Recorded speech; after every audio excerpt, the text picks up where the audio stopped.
Hi, everybody. Herb Charwick here, one half of the duo that hosts Pensado's Place. We're here at the Gibson showroom and really excited. Want to say hello to everybody at LAMC. KRK has pulled together a hell of a panel. You're going to really enjoy this. Let me toss to my partner. Here's Dave Pensado. Hey, it's good to be here with some of my friends. We got Rafa Sardina, one of my dear friends, and then Dave Way, who I've known for 28 years. And this is Josh Goodwin, my newest friend and rapidly becoming a great friend. These three guys, I've pretty much ripped off everything I can from them, and so I know a little bit of what they do. And these are three of the best human beings and the most incredible mix engineers, and in some of the cases producing too. So you'll learn a lot. Josh, tell us, how do you usually start a mix? That, for me, that's... It depends if I have like a lot of mixes to do or if I have like a couple mixes to do. If I have a lot of mixes to do, I'm immediately just going for making sure my gain staging right, doing a quick balance, and making sure that my drums and my bass are hitting correctly, and then just work on the vocals. If I listen to the song and I hear the vocals need a lot of work and the instrumental, the music section sounds great, I'll attack the vocals. If I hear that the song and the music needs the most work and I know I can knock the vocals out quick, I'll hit the music first. I'm not a very technical mixer, and I just mix it till it feels good to me and nothing's sticking out. Music is a universal thing. Like anybody from any language, like you could close your eyes and listen to music and feel great, or you can listen to it and feel terrible. So when mixing music, I just want it to make me feel great to the end. Rafa, what do you think are some of the components that would make a Grammy-winning mix? I know that's a question that's unanswerable. Can you drop a gem on us, or a process that you have felt kind of contributed to the success? I think that for me, like Josh was saying, I mean, it's really spotting that emotion, right, and making it feel good, or even if you have to make it feel sad, but it has to be sad good. You have to really hit the nerve, the right spot for the music. And to me, for me, just taking advantage of opportunities, finding, okay, what could make this song even better than what I'm hearing right now in the rough mix, right? How can I really make it, catapult the mix into being something more emotional or even more original? Very often it's not about not even making it sound good. It's not about that either.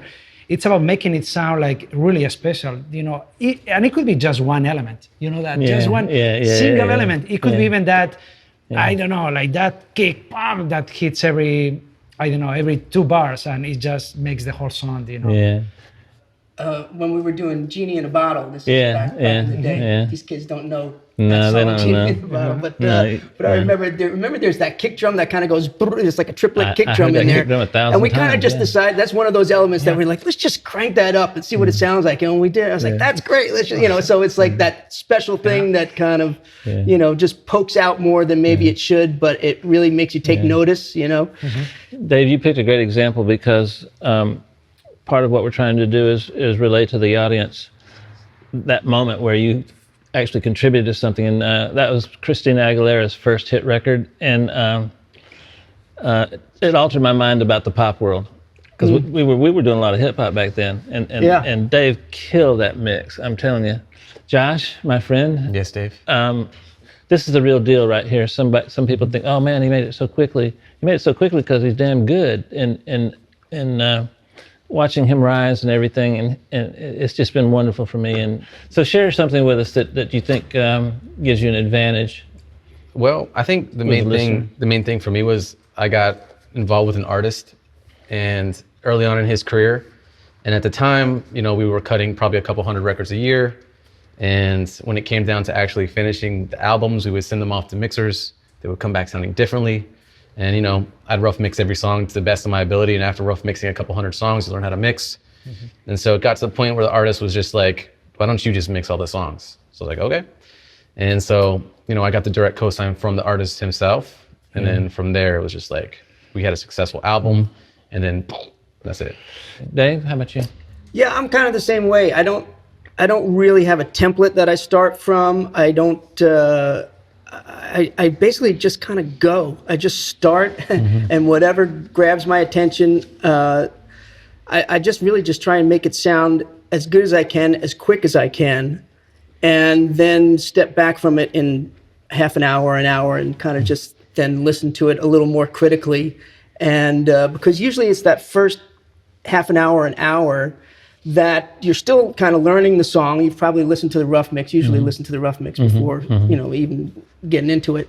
But so, some songs you can kind of digest almost everything that's going on in just one or two listens. And so by the time you're into an hour, you feel like you know what everything's doing. And then there's some songs where you're discovering things that you didn't realize, and there's layers of depth that weren't apparent when you first put it up. And then let me just spend a little more time on this what the piano's doing here, because I didn't realize it was doing this very cool counter line to what the vocal's doing, and things like that. But so it's kind of for me, just go on instinct and start making it sound as good as I can, as quick as I can, and then at the same time discovering really where the core of the song is. Sometimes you think the drums should be really slamming on something like that, but as you get into it, you realize, well, they don't have to be. And really the power of the song is in the lyric. Let's make sure that the vocal is the biggest thing, So it's never the same twice, honestly. I really try and let each song kind of dictate to me how I'm gonna, get into it. Senor, you. Yeah, I agree with both Josh and Dave. I mean, it's just working super fast, super quick, finding your right balance, so you don't think too much. Yeah. You are just reacting to what's happening, and then you find that very easily. What's important. As we mentioned, like that kick or that vocal line or that guitar riff or something, and you grab it and you make that like the backbone of everything else, even if it's not the most important element sonically speaking, but you make it like you leave enough room for that element, and obviously vocals are super important, so I always put vocals in the mix like super early on. And I even work all of the effects even without finishing the rest of the instrumental. I work all of my effects and delays and this, and so sometimes it sounds even a little bit weird because it's a very unfinished, it's a very unbalanced product in terms of what the instrumental is saying versus the vocals. But I start imagining how that's going to fit the rest of the song, and then I work the rest of the elements. Well, I'm a little different. What I do is I look for that one sound, that amazing sound that I can use my new $300 plug-in on. And then after we get that established, I tried my best to not solo. And so I try to find that sound that I can build basically the reverse of what you're saying. But I'm a combination of all you guys, because I listen to the rough a lot. I talk to the producer or the artist, try and figure out what they want, and then sometimes I'm not an enhance the mix kind of mixer, so I have to test my clients for how much latitude I've got in changing everything in the song. I love movement. I love when Post Malone has a vibrato at the end of a long note. I love movement, and if I go, "Hi, how are you?" or if I go, "Hi, how are you?" there's a different level of energy in both those things. So in the terms of mixing, you don't want to be monotonous. You want to move things around, and I don't try to hear everything in the mix. I try to let you hear the most important thing in the mix, and then I move the other things around, and we swap sometimes and things like that. So in my world, one of the most powerful tools is that fader, and I think it's underutilized. And instead of reaching for a compressor first, reach for a fader and see what happens. I don't know. It might have been one of you guys, but I've started making an effort to print my mix at various stages. So in a course of 4 or 5 hours, I might print 2 or 3 different versions. Definitely the version before I left that night, And that, I don't know about you guys, but that's really helped me a lot, because it's not unusual, particularly lately in the quarantine era, for me to fall in love with my 30th mix, and I listened to my original mix, and it was way, way better. And boy, is that disappointing. I do that a lot. I print a lot too, because sometimes you have that gut feeling, oh, this is good, but then you come back to it and you start like polishing, like doing things, and then it becomes like even too polished, or I don't know, you start like getting rid of the edges of the mix, right? And sometimes you need edges. You need rough edges in the mix. You need things that are gonna really stick out. And it only takes one instrument to really throw. Like you can have a balance, then all of a sudden you start playing around with the bass sound, and all of a sudden you make it too important, and it's sticking out. You know, it kind of throws off the balance of the whole track. Just you start obsessing over a part, and I usually go through a point in the mix. Usually it's towards the end where I just want to make sure the bass is popping through on like small speakers and phones and stuff, because that's always a bit of a challenge. And so there's usually a spot where I'll just start really zeroing in on the bass, particularly whatever mid-range frequency I'm trying to find that's going to make it pop out. But when you're doing that, you're also, messing around with the balance of the bass and the drums and the vocal, right? And that's kind of a crucial foundation to the song for most pop songs. And, you can just turn up the bass a little too much and it starts to mess up the groove, but you were just thinking of it in terms of sonics rather than feel for a little while. And so that's what I like about doing it quickly, is that I'm just thinking about feel, not getting too obsessed about the sonics of things. And sometimes the more you work on it, the more you obsess on the sonic things, and you start to lose the feel a bit, So, but I love what you said about printing mixes as you go along. I've been doing that for a long time. I think I got that from you. Well, I got it from Bruce Swedien. When we first got DATs, that's when I was like, I'm just going to print everything all day. Like every time I think it sounds good, let's just print a mix to be able to go back and listen to when 3 days later you're listening. It's like, why doesn't it sound it doesn't make me feel as good as it did, 2 days ago. Let's listen to that and see what the difference is. And, working in Pro Tools now, and especially if you're in the box completely, that's one of the greatest things to be able to take advantage of, Josh, rather than ask you the same question, your process, I'm fascinated by your process. You don't have to describe in detail, but just your philosophy behind what you're trying to get in different parts of the process, I honestly don't know how my process differs from anybody else, because I don't know how anybody else really does it. Like I'm in a service industry, mixing is a service industry. If I'm solely only thinking about mixing, I'm only trying to mix it till it gets me high and makes me feel good. You know what I'm saying? That's my process. And as far as like the numbering system and mixing, I label my mixes 1, 2, 3, 4, 5, 6, 7, 8, 9, 10, and I send them a folder of all those as time goes by. And certain clients like to go back to 03 vocals and the instrumental from 05. So I just import the vocals and import that, and then just rebalance real quick. Can you describe how you managed to print all those stems? I think it's pretty fascinating the way you do that, because you're always able to print stems. Yeah, I used to just export like through sends out of my master auxes, and they would all just go and print to like tracks like now, or like just underneath my session. But now I just have like my assistant Heidi print stems all fucking night.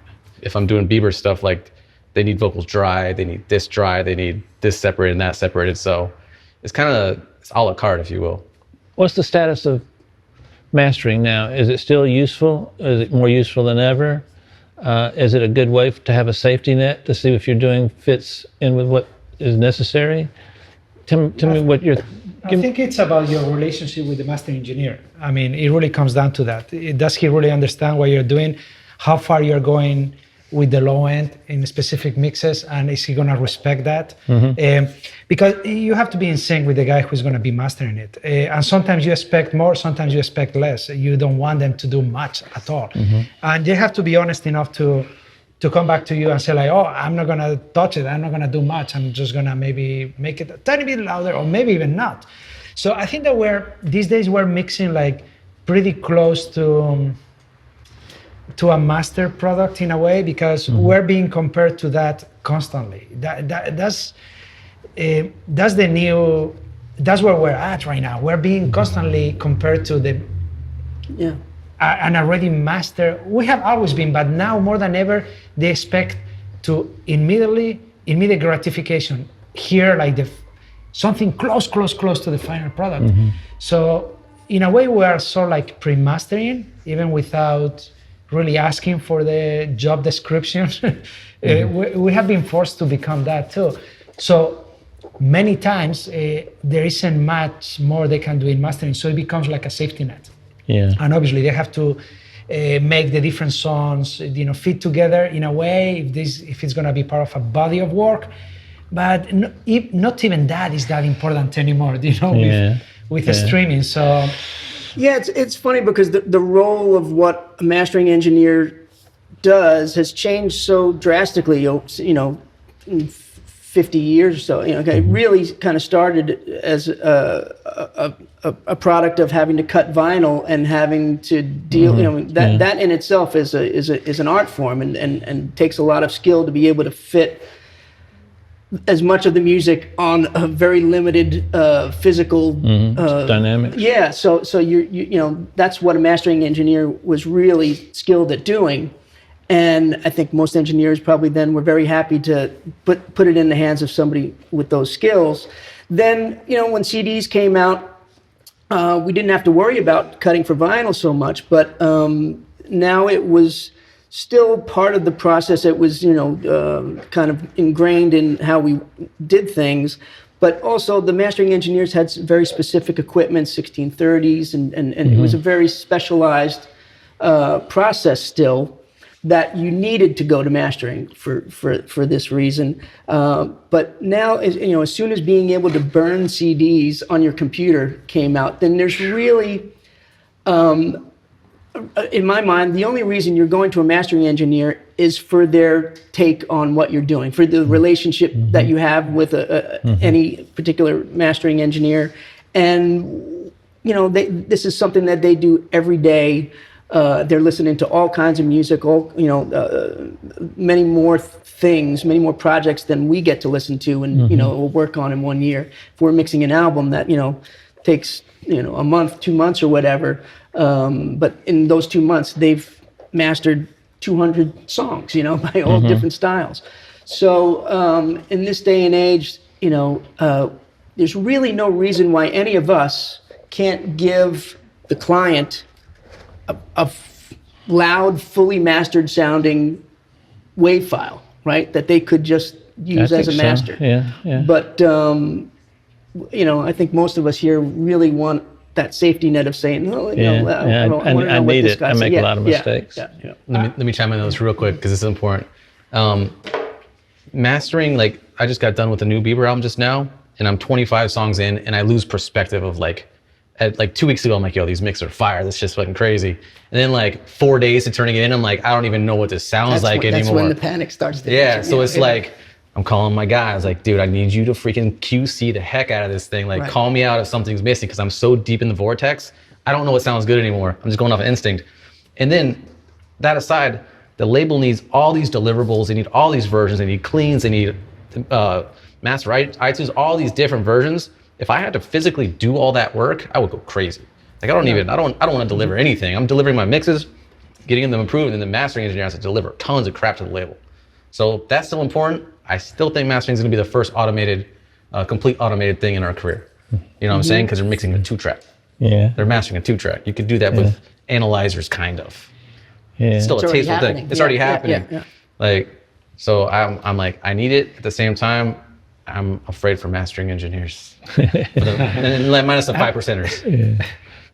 That mix that we feel we're too good to do, that everything sounds horrible and nothing sounds good, and then you play it and you're like, damn, I kind of like that. That's kind of cool.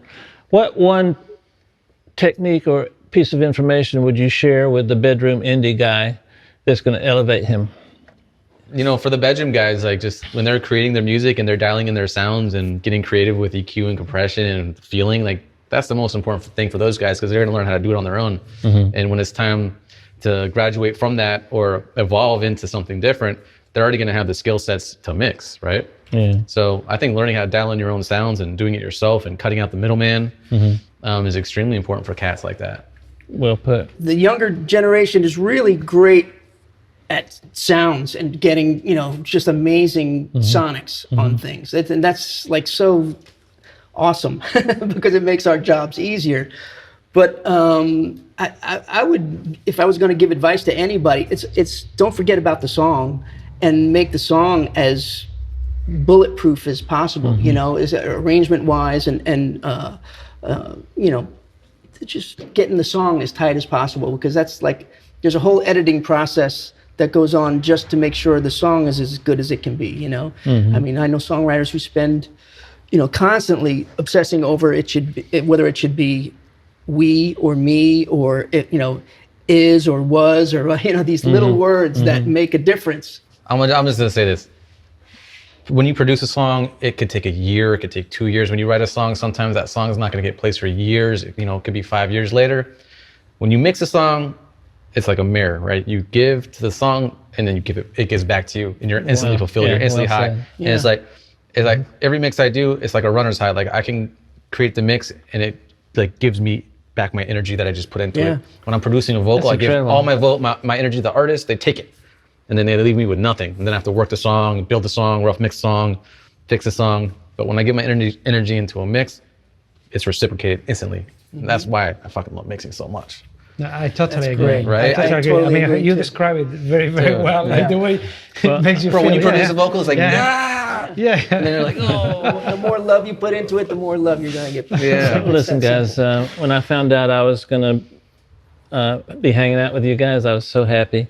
And I've learned a lot, and you guys have been an inspiration for me for quite a long time. Even Josh, I learned a lot from Josh. Dave is one of my mentors in kind of a weird way because we shared a studio. He was in one side of the studio and I was in the other. Studio called Larrabee. And Rafa, No, I have to say just the opposite. You have been our inspiration. I have to say you have been our you changed hero the game, Dave. for the longest time. You changed the whole game. What are you talking about? Oh, shucks. No, you have. I mean, it's like, damn it. No, it's true, Dave. It's really Well, true. I will say this, and maybe we can end with this. This might be a good way to end. I am the composition of a lot of different people. Starting 45 years ago, I was blessed to have some of the greats see something in me I couldn't see for myself. And I'll never forget them, and I'll never stop talking about them. You hear me talk about Ed C., Paul Davis, Rodney Mills. These people were early instrumentals, influences on my work, in my life. I have so much respect for these three guys, and they've all been a contributor to my success out here in Los Angeles. Don't go it alone, and have some good comments or don't have anything at all to say, but we'll see you soon.